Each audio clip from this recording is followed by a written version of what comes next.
The door's a bit more closed this week. I can't see anything in there. I guess that means it's just us again then. Guess so. Ooh. Hang on, what's this? Uh-huh. There's something over here. Hey? There's a bottle. Hang on. Oh. Is this an offering, sir? Thank you very much, Trent. Ooh, what's this? Is that... You know, the toilet, oddly enough, does work. You don't need to fill a bottle, you know. Hey, don't look at me then. But there's a note. Well, a tiny little note. Okay. Drink at 100. At 100? 100. Do you know what that means? I'm not too sure. Oh. Let's have a little sniff. It smells like pineapples. Intriguing. Aha. Well, I'm guessing, hopefully, it will tell us when we get to 100. Whatever that means. Tell you what, just put it up there next to the... Okay, there we go. Okay. We'll leave that there. An offering. Thank you, sir. Thank you. And they're writing to us now as well. Messages. It's all getting a bit complicated, isn't it? If it says there are 5 lights. Okay, time to be very worried. Absolutely. Hello, and welcome back, or again, if this is your first time here, welcome to Maybe Movies. My name is Max, and joining me, as always, on the sofas of Delirium is... Sam. Hey. If you have been following us this month, then you'll know that our films for this month are RoboCop and Die Hard. Last week we looked at the bulk of RoboHard. I'm trying not to just laugh at the end of that. And I failed miserably. Yes. And so this week we'll be looking at the third act of RoboHard and the first act of Die Cop. Die Cop. Now, Which is not a German techno band. You see, you beat me to it. Oh, I'm sorry. I am so sorry. Oh, dear. I will forfeit popcorn because of that. No. What have we got? You're fine. You're fine. Just quicker on the take than me. Well, I like the fact that we were thinking in the same direction. That's good. Yes, I was wondering. Well, either that or it's got dire consequences for the future. I prefer to think of the German origin myself. Just, Definitely. What do we have? It looks like we're back on the Raspberry Vita. Okay. Oh. Oh? Well, I was thinking about making a raspberry wine at some point. So maybe that's what I should call it, Raspberry Vita. That sounds good. Yes! An actual brand.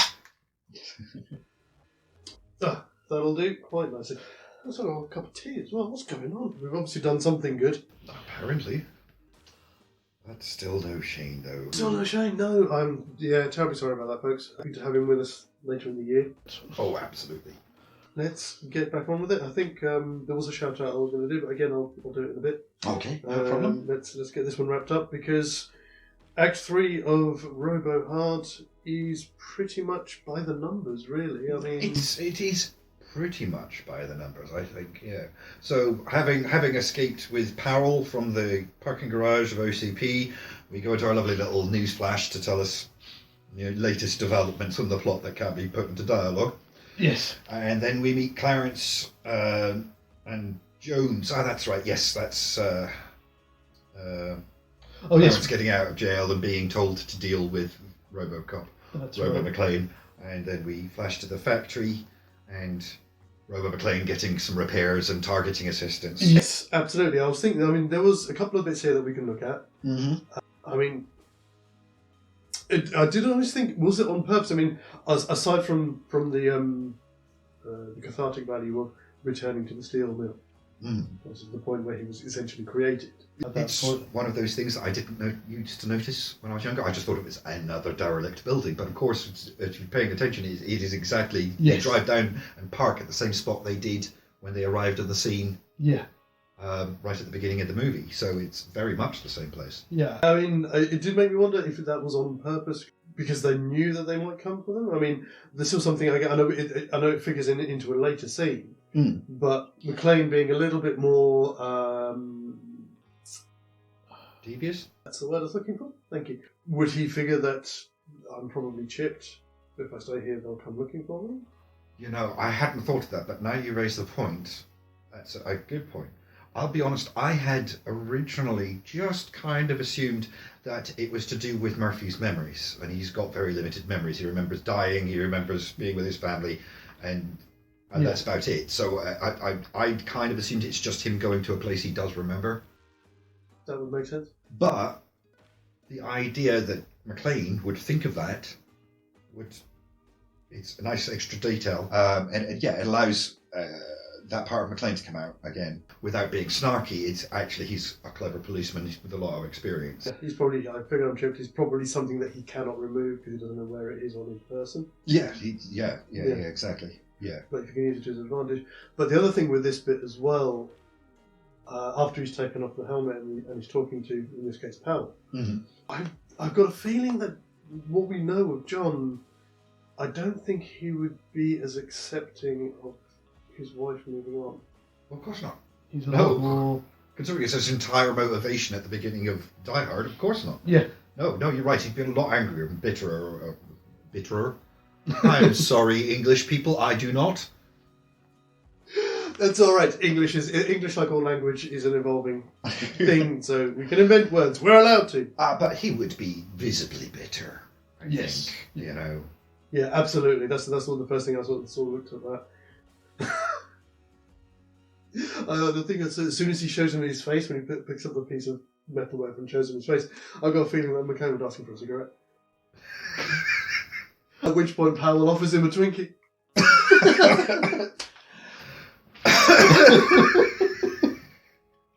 Just for the sheer chutzpah of it. Love it. Yes, gold star. Yeah, I like that.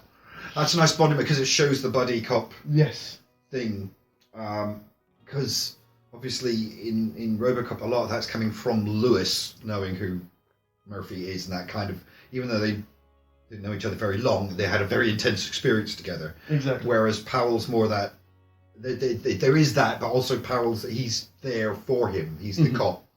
He's that dependable cop. Yes. And there's a different kind of relationship that would generate from that. And it would come out really clearly at moments like this, when they're not under constant pressure, but, you know, they've got a moment to bond. And it is one of those rare moments because they had so little time. What? And McClane would be what, no donut? Yes. Yes. Oh, yeah, absolutely. Yeah. You can have one back. Yeah, definitely.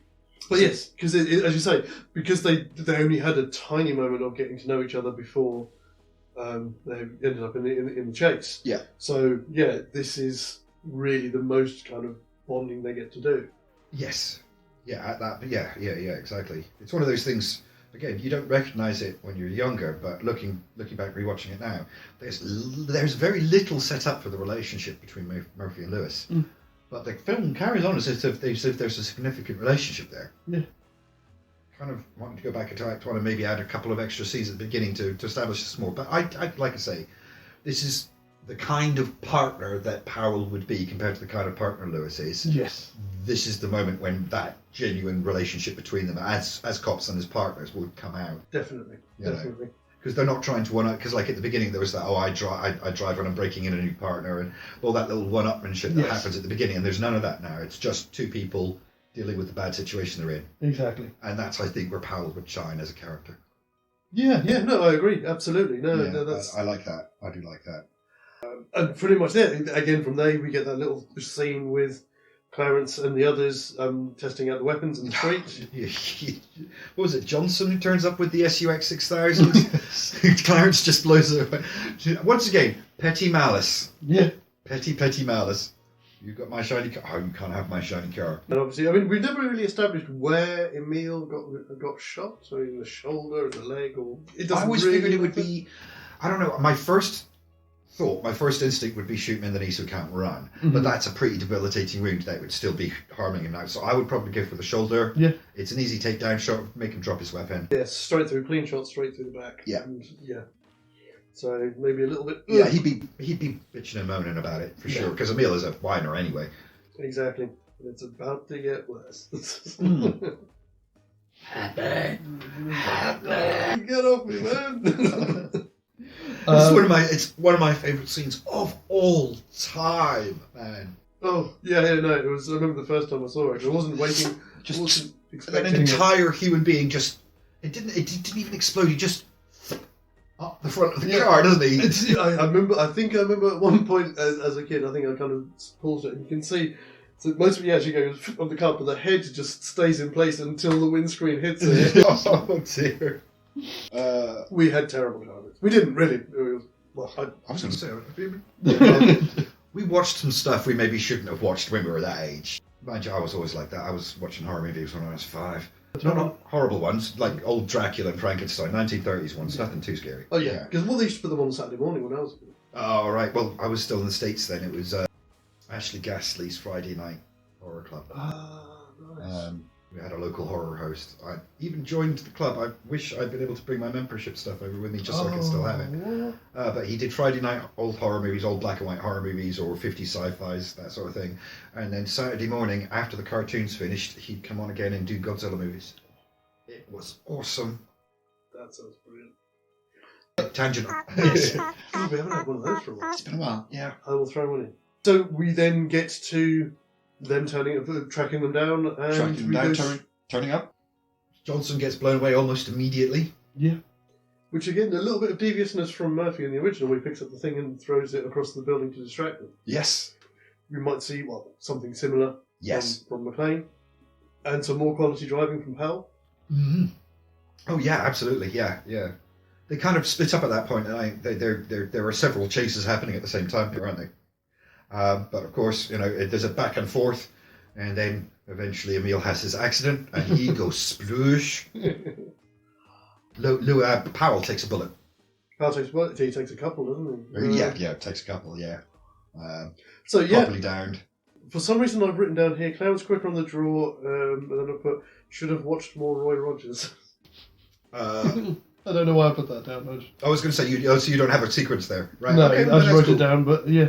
Do you think McClane would be on the uptake with the wreckage? You think he'd grasp? See, I was trying to look. I mean, Lawrence doesn't give any physical tells. His eyes don't twitch or anything like that. He keeps his eyes on RoboCop the whole way through the sequence. So it's all to do with whether we think McClane has the savvy to realise that somebody might be sneaking up on him, as it were. I think he might, because he's But probably not quick enough to actually dodge the... because of the limits of it. Yeah, he might notice, but yeah, the limitations of his frame, if you like. Yeah. Mean that he doesn't get out of the way quick enough. Exactly. He's still very jerkily moving. Well, he's still damaged systems, isn't he? There's only so much repair work he's been able to do. Because the only thing, because I was trying to think of it, the analogy for that moment when he confronts him properly would be the bit at the end of Die Hard when he goes up with the machine gun. He's only got a couple of rounds left, but he's taken the precaution to strap the other gun to his back. Yeah. But in this situation, there is nothing else that he would have. He's only got his gun. He doesn't have a spare. I was just literally trying to think, is there anything... I mean, the only other way that you could arguably do it is say that he goes back and picks up Johnson's gun. So he's got that, so he's still got his own gun in the holster. No, because otherwise Powell doesn't have a gun to shoot Leon with. Oh, no, because when he shoots Johnson right when they first turn up, Yeah. his weapon is still with him there. Nobody ever goes back there to him. Oh! So you could take that one. Because the Whose one gun that is it Lewis uses in the movie to shoot Leon? Bonkers, I'm assuming. Ah! I don't know why, but I was assuming it was Johnson's. Yeah, okay, well, fair enough. But then... There's no hiding that. That's not a secret weapon. Yeah. But But I just think I've got a big gun. He's got a big gun, but I think the idea is that he's got the other one, his gun, back in his holster in case he needs it. Yeah. But then that doesn't work because you just go boom and kill him. Although it would be nice to have that McClane-esque moment of something holding out. He doesn't really have a lot of options. Anything he could use would be too big to conceal. Mm-hmm. So unfortunately, I think we're going to have to let that slide. Because otherwise there's no real excuse why he wouldn't just straight up kill Clarence. I've got it. He's got his gun out as he's walking up to him. Mm-hmm.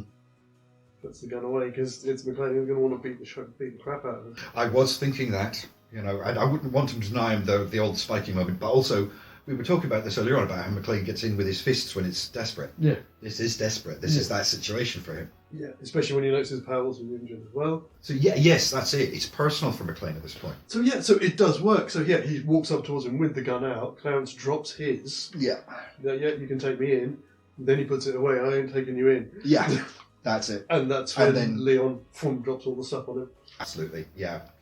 So it's yes. So we don't really have to worry about whether McClane would or wouldn't notice because he's too focused on Clarence. Yes. And his mission / revenge. And then it's like, are you shitting me? Yes, that is exactly what he would say. Yes. And then we get, well, I'm assuming it will be our last when he's down there. Obviously, Powell takes the shot, takes out Leon. Mm-hmm. Job done. And he says, I'm a mess. I'm a mess. Don't worry, they'll fix you. They fix everything. Clarence comes up. Obviously, Clarence comes up to him and stabs him with the thing. And says his sayonara, RoboCop. Which then I could probably get our last yippee-ki-yay. Oh, absolutely. Yes, absolutely. And then it's OCP. And that's it. Evidence, and you're fired. Mm-hmm. Which, again, that's on rails, pretty much. Pretty much. He might have his final line. He might not just say his name. He might have, because again, he'll write you something clever, or some clever way of saying it. Again, I'm being useless as a potential writer at the moment, but I can see McClane. It wouldn't just be name's McClane. Yeah. There would be a little name's McClane, comma. There would be a little extra quip at the end, but I'm not quite sure what that would be. Yeah. Because I'm just not as good as the guys that were writing Die Hard. But you're right, that's it. That is it. There's very little to focus on. It's all on rails. Yeah, and it's so sudden, isn't it? There's no catharsis and there's no aftermath. It's just, that's it, the name's McClane, whatever, at the end, boom, straight to titles. Back, credits, yeah. Which was, I always forget about that. It's such an abrupt ending. It does just, Murphy. It's more like a TV show ending. It felt like it was like the best pilot for a TV show ever. Yeah. The way it finishes, because it's like that's the origin story of a character, and the way it finishes by him naming himself as what he is. Yes. That's the origin of a character. I always had that feeling like that's just the beginning. That he's recognised now. He's owning himself. He's owning himself as a character. When I was younger, that would be the best pilot for a TV show ever. Yeah, it's a shame about the other two. Yeah. Although interesting enough, I did notice the I don't remember the character's name. It's the other executive, the black executive that's in RoboCop. Oh, the one who's always talking to Bob in the elevator. Yeah, he's in all three films. Is he really? Yeah, he makes it. I can't remember if he survives to the end of the third film, but he's in all three. Wow, I really should pay attention to his name then, really, shouldn't I? Because I think he has more of a hand to play in number 2, with RoboCop 2. No, actually, that makes sense because he's friends with Bob. They almost certainly work in the same department together. Yeah, he was one of the people working on the team for original RoboCop. But Morton's dead. Yeah, who's going to take over the program? And the final note that I did notice in the credits. Mm-hmm. The head of the company doesn't have a name. He's in the credits. No, he's on IMDb as just the old man. The old man. It's fantastic. I literally had to write that down on my cast list because the old man. Because even IMDb doesn't know his name. It happens. I like that. That's Verhoeven all the way through, though. It doesn't matter. Yeah. He's just in charge of the company. It doesn't matter. But otherwise, no. I mean, I like it. It has interesting elements. We're not, given the original material that we're working from, we're limited in terms of what kind of wiggle room we've got to add and take things away. Yeah. Absolutely. Without kind of losing the pacing of the film. Mm. But it would work. It works. It's a movie. It's a good movie. I'm not sure if it's better than the original or just the same as. It's just a little bit different because it's this character. It's not Murphy, it's McClane, and there's the quips that come with it. But it works. It functions as a movie. I think we can say, yeah, that's okay. We will take a breather and then leap into Act 1 of Die Cop. Should be fun, folks.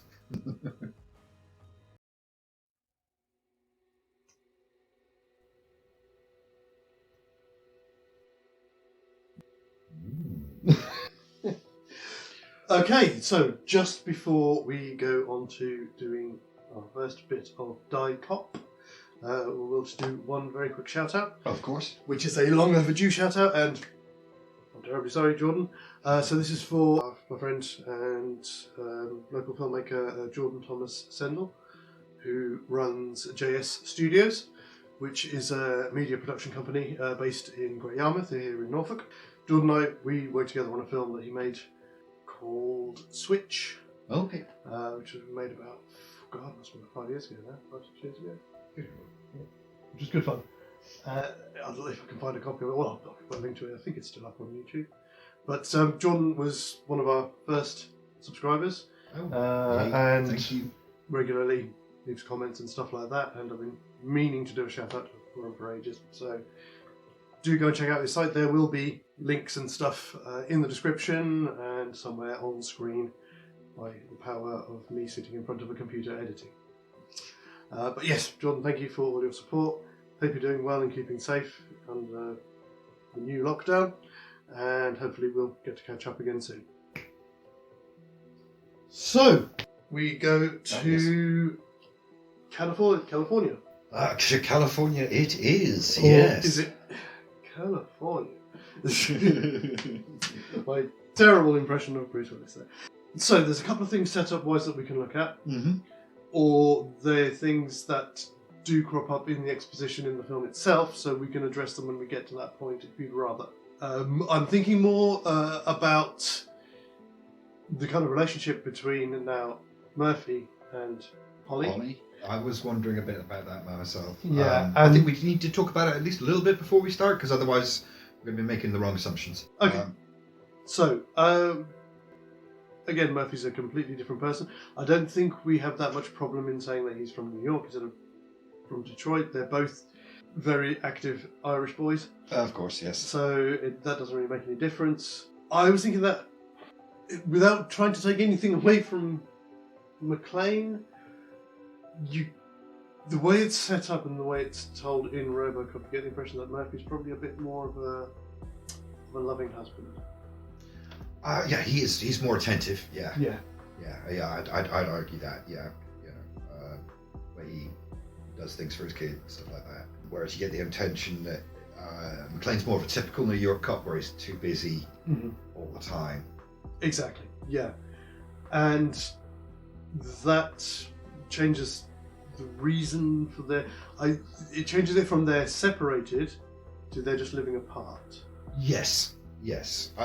I think he's still coming here for the same reason. Yeah. But it's not the same argument they're having as Holly and John would be having. Yeah, I think he'd have been certainly a lot more supportive of her job taking off. Yeah, absolutely. Which made me think then maybe it's something to do with how about, again, and it seems to be a thing that we do try and drop in cheeky references. Maybe around the time that she was working and there was a possibility of this job taking off, so he got injured in the line of duty. Okay. And then went back to work. So he convalesced. She had this opportunity to go to California. Yeah. She tried to convince him, you can Oh, get so a job out there. he's been back in New York convalescing, as it were. What I imagine is he got injured, so while he was off recuperating, Yeah. her job suddenly offered her this new position out in California. And then it's, look, you're not working at the minute, you have to take time off. We've got an opportunity, we can lift the whole family and go, and then as soon as you're ready, you can get a job out in California.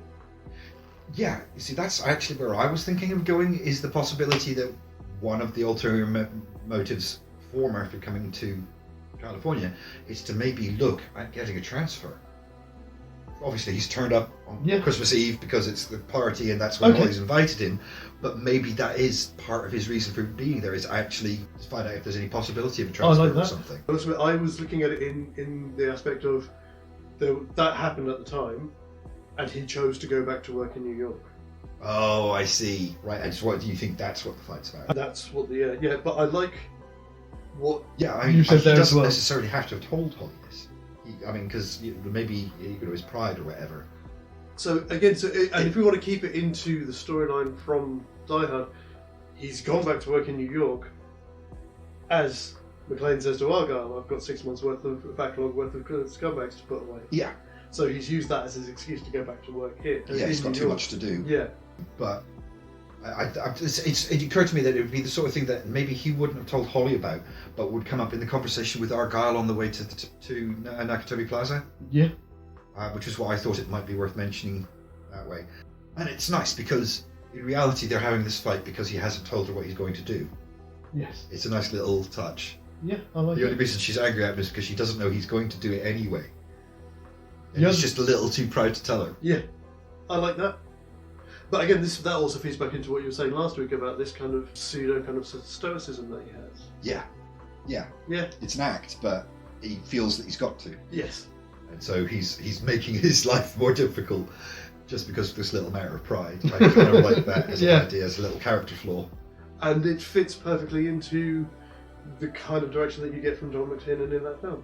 Yeah, absolutely. Yes. Yeah, because he's not the sort of person who misses an opportunity to point out people's little flaws and use them in the story. Yeah. Yeah. It did make me think that one thing that could possibly change the whole thing, if we go from the top. Mhm. So the plane scene is kind of normal. Yeah. When we get the bit with Holly calling home, I know it's a little bit further in. Yes. Well, there's this whole sequence of meeting Takagi, seeing Nakatomi Plaza, meeting Holly and Alice, and then there's the phone call to the kids. Yeah. It's a montage of meet the cast Yes. in like 4.5 minutes or whatever it is. But yeah, that bit, yeah. But when she calls home, Hmm. do we think Alex is the type of husband who would have phoned? Because she asks, Paulina. asks her, yeah, has he called? He Mm. says no, he hasn't. But do you think Murphy would have phoned Holly? Which changes that whole thing, because then Holly wouldn't get pissed off and she wouldn't put the picture down. Oh, I see. That's a relevant plot point, isn't it? I would say yes, he would probably call, but his plane was delayed and he's only got X amount of time. True. That's what I thought you might bring that up as the counterpoint. I think that's what happened. Is Yeah. that his plane was delayed, so he didn't have time. To He's call. got to go straight to the party with Argyle. So whereas you get the idea in the original that McClane didn't call just because it's McClane and he didn't call, Yeah. this time he genuinely couldn't call. Yeah. I mean, like, we could literally have it be when he notices Argyle with his little sign for Murphy, that he's actually looking for a telephone at that point. Gold star. Lovely. Thank you. I'll take that. Yeah, because yes, we have to acknowledge this in the same way that we were peppering the early part of RoboCop with McClaneisms. We need to find out who Murphy is, Exactly. and these little details are nice because it all still allows for the argument to happen and things like that. But it's not because he's being neglectful, or being stubborn, Yeah. or whatever it is that he's just a little bit of pride and an unfortunate circumstance. So do you think then, instead of the big bear, it's a TJ Laser plushie? I know plushies weren't really a thing in the 80s, but you know, the equivalent. Oh yeah, well no, they did have a few plushies, but not nearly like they do now. But yeah, I kind of like it because it's for the kids, you know, and it's that. Yeah. And it also shows, as you say, that nice little nod because you know. It's a nice little nod, but it also shows that it's a little bit more thoughtful, because I know, again, in this case, he's got two kids. He's got John and Lucy. Yeah. But it's also the bear. The bear's lovely. It's a big, huge bear, but it's pretty generic. Whereas in this, it shows that he's thought about what. Yeah, what the kid wants. Yeah. Yeah. Which again, that, as we say, that will flow through as normal until he gets to the building. Yeah. There was only one thing I wanted to say, which is something that I noticed a long time ago with this film. Mm-hmm. The security guard on the desk is a dick. I hadn't noticed one way or the other. Well, why do you say that? So he comes in, he says, "Oh yeah, I'm looking for And he gets him to put the name in, and he says, "Oh yeah," and then turns around and says, "Oh yeah, 30th floor. That's the party. They're the only people left in the building." Yeah, of course. He's a dick. He's just done it on purpose. Being deliberately obtuse, isn't he? Yeah. Yeah, that's good point. Good point. Yes, he is kind of. Christmas Eve, for Christ's sake. Give the man a break. I've been waiting a long time. Again, how do you think he's going to react to that? She's using a maiden name. I mean, in the original, it seems to come up. I'm assuming it's an argument that they've had before, because it says you're still using Mr. Darren, so he obviously knows. I don't know. I mean, again, it's one of those things where I think the argument's still going to be had. Mm-hmm. You know, he wouldn't be happy about it, but his reasons for being unhappy would be different. And again, it's one of those things. I think he'd be concerned with her dishonesty. It's like, you know, shouldn't you be telling your employers the truth? You have a husband. Yeah, you are married. They know you're married because they sent the car for me. Why are you being dishonest like that? You know, rather than you're insulting me by not taking my name, it's why are you being dishonest about it? Yeah, rather than being just butthurt because you've not taken my name. There's a through line behind it. Yeah, love it. Oh, that's another one. Go thank you. Yeah, that's fantastic. I did wonder, and again, this is a very minor thing. When he comes out of the lift and he's walking through the party, Peter Weller is a good sort of at least half a foot taller than Murphy. Oh yes. So I think people would notice him a lot sooner. Oh, I see what you mean. Yes, yeah, that's this tall big guy making his way through the crowd. Yeah, absolutely. And he's got that kind of a face as well. He's kind of got that kind of semi-permanent frownish kind of thing going on. Mm-hmm. It's just natural in Weller's facial construction. And I can imagine, like, there's this tall, kind of angry-looking man coming through the crowd towards you. Yeah. Kind of response, sort of, ooh, who's this? You know. I don't know if you've ever watched it, but he's certainly in one season of 24, which is fantastic. I think I must have seen it, because I've seen like 6 or 7 seasons of 24. And also he turned up as a recurring character in Sons of Anarchy as well. Ah, that's a show I haven't got around to watching yet. Both of which definitely worth checking out. I mean, everything that we're talking about here, which is pretty much everything that's in it, because the only next thing is their conversation when he's in the bathroom cleaning up. Yeah. John and Harley washing up and fighting is because that's the thing. She walks out, and he finishes cleaning up, and that's when everything kicks off, isn't it? Yes. So that's the last proper interaction. I did think if we're going down this route, and then part of the argument is that he's still working in New York, he hasn't done anything about finding out about getting a job here. Yeah. You could even have Holly turn around and say, you're not RoboCop, Why not? Why not? Just because we can. Yeah. Why not? He goes out to give the speech, and we're up to the end of Act 1. It's a blink and you'll miss it. It is more or less. I mean, I think our biggest changes probably come in the conversation between Argyle on the way to the plaza, where instead of revealing McClane's character, we're revealing Murphy's character. But it's kind of self-evident how that's going to go. Everything else is on rails. And then the argument, as you say, is going to be slightly different in tone, but it's still going to happen. Possibly, I mean, just thinking about as we're doing this now, I think Alice might be a little bit more intimidated by him because of his size. Oh, yeah, because he wouldn't be like, hey, he'd be like, hey.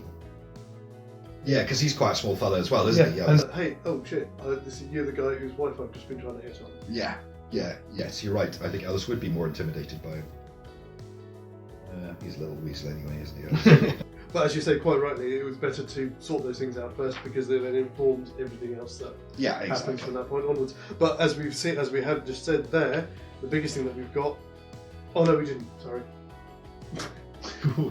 Okay, what didn't we do? I was thinking, so we've got this now, but the picture's up. It's not down this time, but no, we worked around that. Yeah. No. Cool. Sorry, I think we're not really trying to find ways to drag this out. That brings us up to date with Die Cop.